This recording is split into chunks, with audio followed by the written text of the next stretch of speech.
2020 presidential candidate Sen. Bernie Sanders, IVT, sounded a lot like Donald Trump in Iowa this week as the socialist went after media coverage of the campaign, singling out The Washington Post. "See, I talk about that all of the time," Sanders said at an Iowa town hall, of Amazon not paying taxes. "And then I wonder why The Washington Post, which is owned by Jeff Bezos, who owns Amazon, doesn't write particularly good articles about me. I don't know why." The line of attack is popular among Sanders' top rival next fall were Sanders to win the Democratic nomination.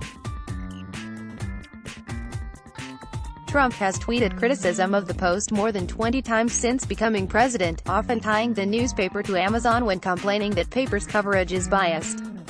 And the Amazon Washington Post do nothing but write bad stories even on very positive achievements, and they will never change. Donald J. Trump, at Real Donald Trump, July 29, 2018. Now the Vermont senator's presidential campaign is launching a newsletter it says will feature scoops, insights and news nuggets on the 2020 election. The newsletter draws similarities to a move made by Trump in 2016 when the Republican presidential candidate launched his own broadcast during the end phase of the general election and flirting with the idea of creating new television network after the election if he lost. Burn Notice, put out by the Sanders campaign, is slated to have all sorts of goodies for its readers, whether you are a journalist, activist, or news junkie. We are launching Burn Notice, the Bernie Sanders campaign's digital newsletter with scoops, insights and news nuggets about the election.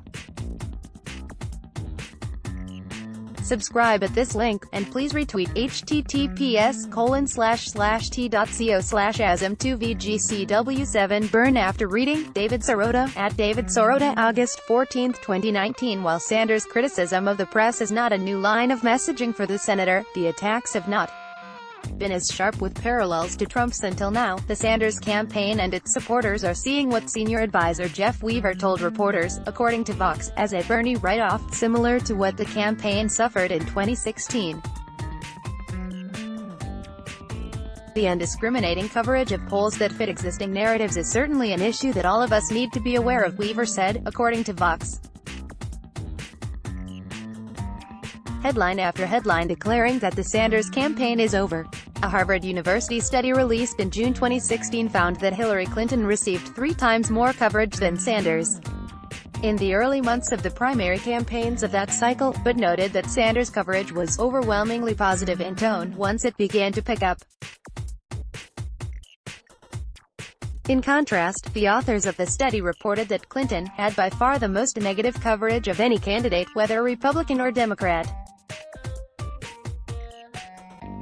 Marty Baron, the executive editor of The Washington Post, responded to Sanders' criticisms Monday, labeling Sanders' statements regarding Bezos' editorial control of the Post a conspiracy theory. Contrary to the conspiracy theory the senator seems to favor, Jeff Bezos allows our newsroom to operate with full independence, as our reporters and editors can attest, Baron said in a statement to CNN.